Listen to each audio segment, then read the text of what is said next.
we are seeing a big awakening. We are seeing court victories. We are seeing a lot of the states move towards sovereignty and 10th Amendment. And whereas people should be in the streets, the issue is the violence allows the system to bring in more controls. And so if you actually read the IMF World Bank documents from 2002, they talk about how they do this in third world countries. They create an atmosphere that creates social unrest, and they use that as a pretext to come in with more control. So it's a very delicate balance here. And we see the system trying to demonize yours truly, claiming I'm calling for violence when I'm calling for the opposite. I mean, George Soros publications attack yours truly every day now, saying I'm calling for violence. Basically, I should be arrested.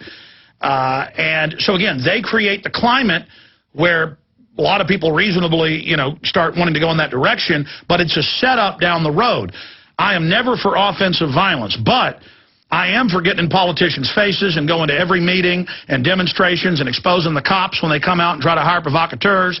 I am for exercising our rights. I am for calling for criminal investigations and grand jury indictments of Federal Reserve board members, as Ron Paul has called for.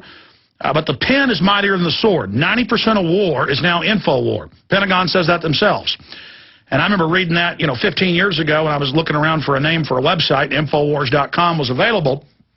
And I went and registered it, in 1996, started in 1997. Took me almost a year to get a webmaster and figure it all out, because it was just myself and my girlfriend and Mike Hansen working on the operation at that time, just the three of us, now my wife.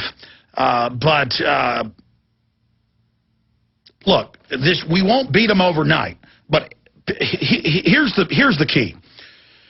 People are ready for the truth now. This stuff's all out in the open. So a lot of you beat your head against the wall for decades trying to wake folks up and got laughed at. You're not going to get as much of that now.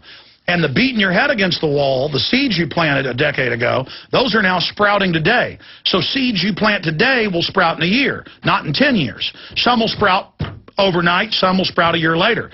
But you just got to keep planting the seeds of truth, because as Victor Hugo, the French philosopher, said, no army can stop an idea whose time has come.